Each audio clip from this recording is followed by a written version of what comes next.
Hi there, Z here, and say what you want about the 90s. I understand that there was some issues. The internet was in its infancy, and it pretty much consisted of people making crazy, weird websites and forums where those crazy people would converse. Not really that great. The medicine wasn't that great. You would go into the doctor and say, hey, I think I got something on my genitals, and he'll say, hold on one moment, dip a Band-Aid in some rubbing alcohol, slap it right on your penis, give you a whiskey coke, and get you on your way.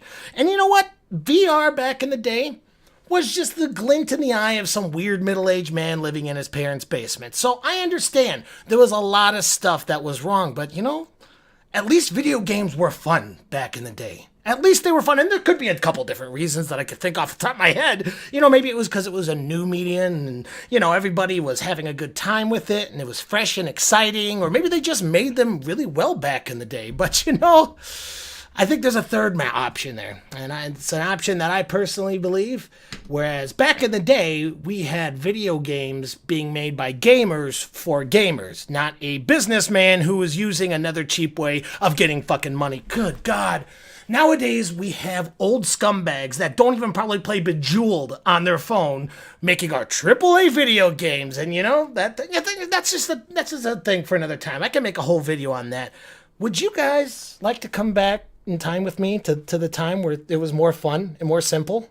I'm not saying that I found a time machine per se, which, man, if I did, it would be a great time. My life would be so much easier right now.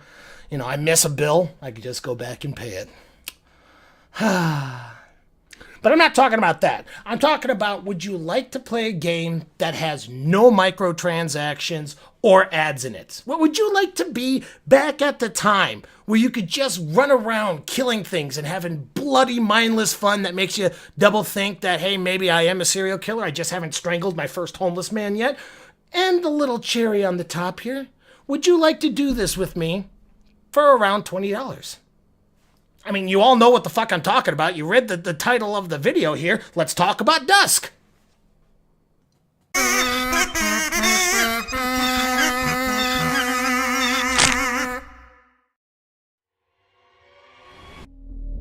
So what's the first thing you should take away from this game? What does it have? Does it have a great storyline like the Witcher series? No, not really. Most of the time I don't even know what the hell is happening, to be completely honest with you. So what about something like super interesting and unique gameplay styles a la Dark Souls? I mean, you click a button and things happen, so it's kind of like that, but I'm still going to say no. So, what does this game have that the others don't have that sets it apart from what's out there today? Oh, I don't know. What about mindless fucking violence stuck in fast forward mode? Yeah, fuck you, you Ku Klux Klan looking piece of shit! Oh, you guys want a piece of me too? Oh, you guys are gonna need more crazy chainsaw guys! Yeah, get over here, you fucking... Get out of here, Bambi! Yeah! Woo! Fast forward killing! I love it! Just get over here, I saw you over there! Whoa! Why the fuck is Soap here? Hell, you're coming with me, buddy. Oh god, get him, Soap! What the fuck? Oh, I'm still being... Get him, Soap! Holy shit. Oh, you're my new best friend. Come on, we got more killing to do. Better wash your mouth out with soap. I'm clean behind your ears. I have the power of God! Dear God, this game is a heavy dose of fuck your story building and pretty graphics. Give me 2 shotguns and stay the fuck out of my way while I put the face of every single person who has ever wronged me in my life on each one of these demonic beings and blow holes in their torso big enough to fit all my misplaced rage into. But let's slow things down a bit and start at the beginning. This game was developed by a man named David Simski? Something Eastern European sounding, and someone I've never really heard of, but is important enough to get his own personal screen at the start of the game, so good on him. As well as Andrew Holschult, again, a man I don't know who he is, but he also gets his own screen, which is good for him as well. But after playing this game, both of these men deserve to be at least on 3 different things, because holy shit. Yeah, holy shit. Let's start out with the graphics. They are spot on with games like Doom and Duke Nukem from the 90s, but look much cleaner and run a lot more fluid because, well, technology is better. It's evolved since then. I mean, we have VR porn, for God's sakes. We are at the pinnacle of technology here, ladies and gentlemen. Probably even on the same level or even higher than alien civilizations at this point. I mean, come on. Everyone thinks they abduct us and check out our naked bodies because they're curious about humanity, but really what they're doing is developing their own VR porn human beings DLC, and they're wanting to be sure they get our dimensions just perfect, because we are the perfect human beings out there. You know, fucking little gray perverts. The fuck happened to my train of thought? Oh, right. Graphics. They're fantastic. They really rub that nostalgia being hard as hell. From the 90s sprites to the exploding chunks, it all looks great. But you know what really complements fun gameplay? Fucking hardcore heavy metal, of course. Yep. And it isn't just on how good the music is, which it really is good. It's really good music. This music will now be in my workout playlist from now on. Let me just say that. But it's how well they incorporate it into the game. You'll just be slicing up demonic hillbillies one moment, and in a split second, holy shit, it's an ambush! Yeah! Die, you sons of bitches! Crank that music up! I need to drown out their pleas for mercy so I can kill guilt-free!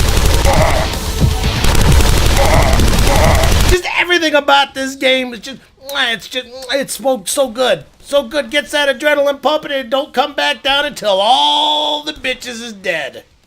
So we got some very lovely graphics and sound design, check. Well, what's next? And, oh yeah, the gameplay, and it is, well, have you ever wondered what Sonic would look like if he ran around with two scythes and more guns than the London Police Department has, killing absolutely everything in its path with... Wait. Now that I'm thinking about it and reading the script, I shouldn't have said that because the fanboys at DeviantArt are going to be all over this shit now. But it doesn't take away from the point. The point is the gameplay is akin to having a serial killer on a healthy dose of speed and cocaine and letting him loose upon the world. This shit is fast as hell, which only makes it more fun as long as you can understand and comprehend what the fuck is going on with those speeds. But that differs from person to person. You know, I won't lie, my dementia-riddled grandmother probably wouldn't be able to follow along with what's going on, but I'm sure most of you wouldn't have a problem because, you know, you're so handsome and talented and smart and so good at games. And why don't you just hit that like button and subscribe? And did I mention I have a Patreon? But what do you do in the game? Like I mentioned before, the story is vague to begin with, and it just seems like you run around killing everything with a pulse, right? So when do you stop killing? Well, to anyone who gamed in the 90s, the answer is pretty clear. This game runs off the key systems, where go here. Oh wait, you can't go here, you have to find a key. We'll go over here and get that key to come over here and unlock that, open the door, kill a bunch of people, grab another key, and then it just keeps going like that over and over again for roughly 4 or 5 keys. Sometimes you fight a boss fight on separate levels here that are pretty much damage sponges mixed with bullet hells, and bada bing bada boom, you win the game. Congratulations. And yes, there is an overarching story with the game, but it's not super important. Like, whenever you kill a boss, you get this voice of a person that sounds like an even more emo Kylo Ren from the Star Wars series, you know, the worst Star Wars series. And then they'll say something dark and dreary, and then fucks off until you kill another boss.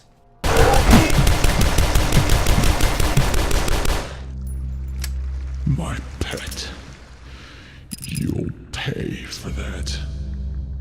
So something is happening, and when you beat the first episode, it explains that the story is just beginning, and since I haven't beaten all the 3 episodes yet, I can't really say how deep this lore really goes. But again, if you're coming to this game for some sick, in-depth, and thought-provoking stories, just shut up and enjoy the murder, you weirdo.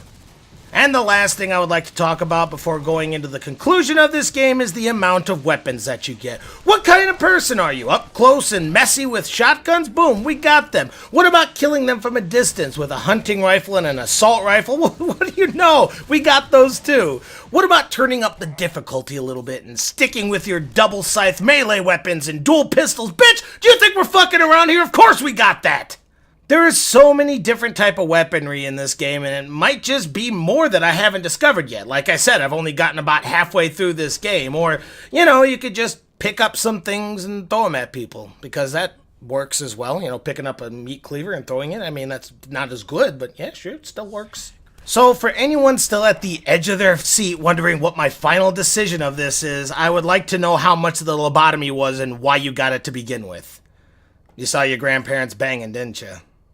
Yeah, I'm pretty sure that you saw your grandparents banging. But let me just say, I obviously give this 2 thumbs up and a half of an erection because, you know, with game developers shitting themselves constantly by making their games bloated, microtransaction ads more than actual fucking video games with heart and soul in them, it's nice to be reminded of a time where gamers actually made games. This is just a nice little treat until the next Doom game comes out, and I would encourage anyone to buy it. $20 typically, or on sale for $16.66 currently.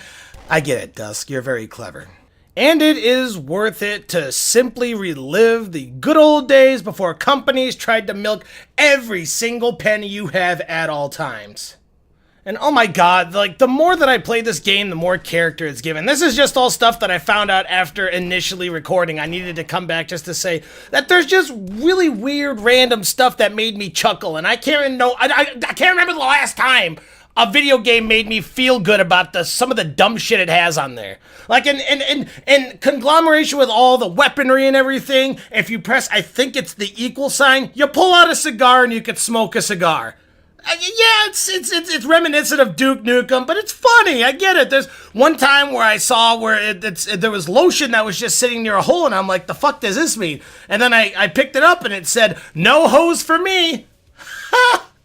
It's funny. Come on, that kid puts a smile on your face. And there was a secret spot where I climbed all the way up to the top, and on the very top it said, do a flip. It's like, oh, these guys are just having fun. Remember when games were fun? Oh, I love finding secrets and then they do weird random shit. I love it. It's fun. It's funny. It's great, okay? I hope everyone enjoyed this video. That's what I gotta say about it. Worth the $20 if you want to get that nostalgic rush. Oh, and there's multiplayer that's a pretty standard affair, run, jump, kill, that old chestnut, but it does have a playable dog character that has no arms or legs and scoots around on a box with a shotgun attached to the front, so, you know, that just gets points in itself. I needed to cover that, so cheers. Sorry.